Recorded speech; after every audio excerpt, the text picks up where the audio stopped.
급한 쪽이 꼬리를 내린다. 트럼프의 브라질 굴복, 그리고 한국이 가진 카드. 시청자 여러분, 흥미로운 장면이 펼쳐지고 있습니다. 관세 전쟁의 최전선에서 한치의 양보도 없을 것처럼 강경하게 나가던 도널드 트럼프 대통령. 그가 최근 브라질 룰라 대통령에게 먼저 손을 내밀었습니다. 곧 만날 것이라며 관계 복원의 제스처를 보낸 겁니다.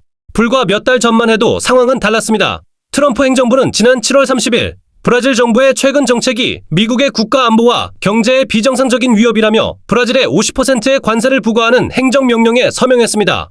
그런 트럼프가 이제 먼저 전화를 걸었습니다. 룰라 대통령은 미국이 브라질과의 교역에서 흑자를 기록하고 있다는 점을 들어 50%나 되는 고율의 관세 부과가 부당하다고 지적했습니다. 체면보다 실리를 택한 순간입니다. 그 배경엔 무엇이 있을까요? 미국 농민들의 비명소리. 지금 미국 중서부 농업지대에서 비명소리가 터져나오고 있습니다. 트럼프의 핵심 지지층, 바로 그들입니다. 중국 정부는 미국의 관세 부과에 대한 보복으로 올해 3월부터 미국산 대두에 보복 관세를 매겼으며 중국 수입업자 입장에서는 미국산을 구매할 유인이 완전히 사라졌습니다. 숫자로 확인해 보겠습니다. 미국 농가들은 대두 판매 성수기임에도 교착 상태에 빠진 무역 협상으로 인해 중국의 수십억 달러 규모의 판매 기회를 놓치고 있습니다. 미국산 대두의 4분의 1을 사가던 중국, 그 거대한 시장이 완전히 막혔습니다. 그 빈자리를 누가 차지했을까요? 중국이 아르헨티나의 수출업체들과 약 9억 달러 규모의 대두, 옥수수, 식물성 기름 구매 의향서에 서명했습니다. 아르헨티나의 2024-25년 대두 수확량은 5,090만 톤으로 증가했고 우루과이의 생산량도 420만 톤으로 늘었습니다. 미국 농민들의 분노는 이미 임계점에 달했습니다. 미국 대두협회는 8월 19일 트럼프 대통령에게 보낸 서한에서 중국과 상당한 규모의 대두 구매 협정을 확보하는 무역협정을 체결할 것을 촉구했습니다. 트럼프의 가장 든든한 표밭이 무너지고 있습니다. 2026년 중간선거, 2028년 대선을 생각하면 그는 더 이상 강경 일변도로 갈 수 없는 겁니다. 룰라의 버티기, 그리고 트럼프의 무릎 꿇기. 브라질 룰라 대통령의 대응을 보십시오. 그는 흔들리지 않았습니다. 룰라는 대화할 뜻이 없는 미국 정상과의 직접 대화는 내게 굴욕이 될 것이라고 말했습니다. 원칙을 지켰습니다. 협박에 굴복하지 않았습니다. 그 결과는 트럼프가 먼저 전화를 걸었습니다. 백악관이 좋은 통화라고 발표했지만 실상을 들여다보면 명백합니다. 급한 쪽은 트럼프였습니다. 전통적인 외교 격언이 있습니다. 급한 쪽이 먼저 손을 내민다. 지금 그 급한 쪽이 누구인지 브라질 사례가 증명하고 있습니다. 한미 협상, 진짜 급한 쪽은 누구인가? 이제 우리 이야기를 해보겠습니다. 3,500억 달러 투자 협상, 한국이 과연 무릎 꿇어야 할 상황일까요? 한국과 미국이 상호 관세를 25%에서 15%로 낮추는 협상을 타결할 수 있었던 데는 3,500억 달러 규모의 대미 투자 패키지가 결정적인 역할을 했다는 분석이 나옵니다. 하지만 여기서 냉정하게 따져봐야 합니다.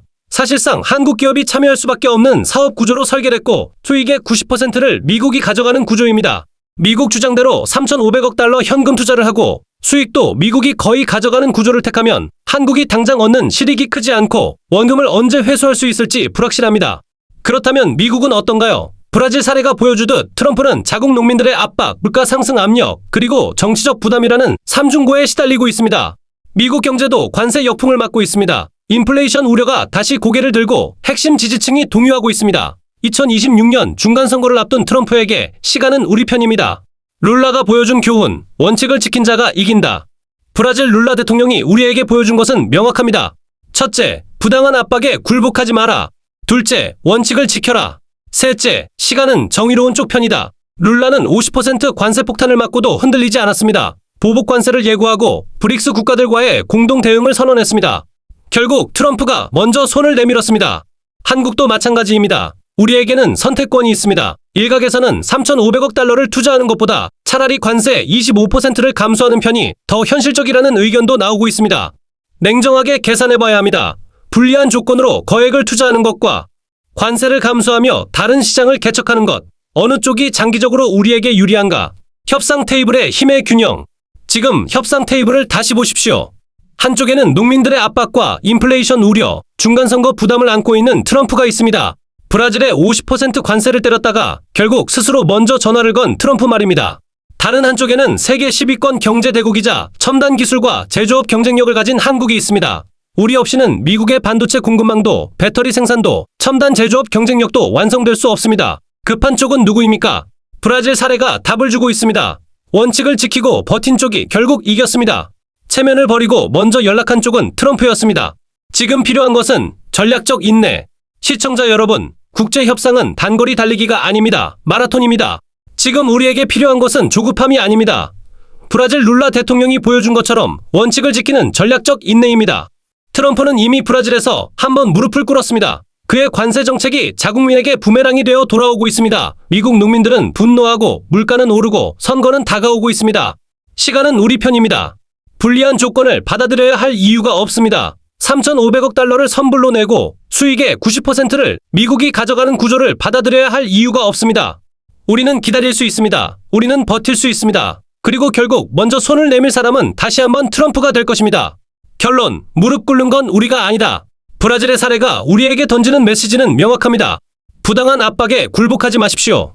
원칙을 지키십시오. 전략적으로 인내하십시오. 급한 쪽이 꼬리를 내립니다. 브라질에서 그랬듯 한미 협상에서도 마찬가지가 될 것입니다. 무릎 꿇는 건 우리가 아닙니다. 먼저 손을 내밀 사람은 트럼프가 될 것입니다. 역사는 원칙을 지킨 자의 편입니다. 지금까지 시청해주셔서 정말 감사합니다. 좋아요, 구독으로 응원해주시는 여러분은 세상에서 가장 아름다운 존재입니다.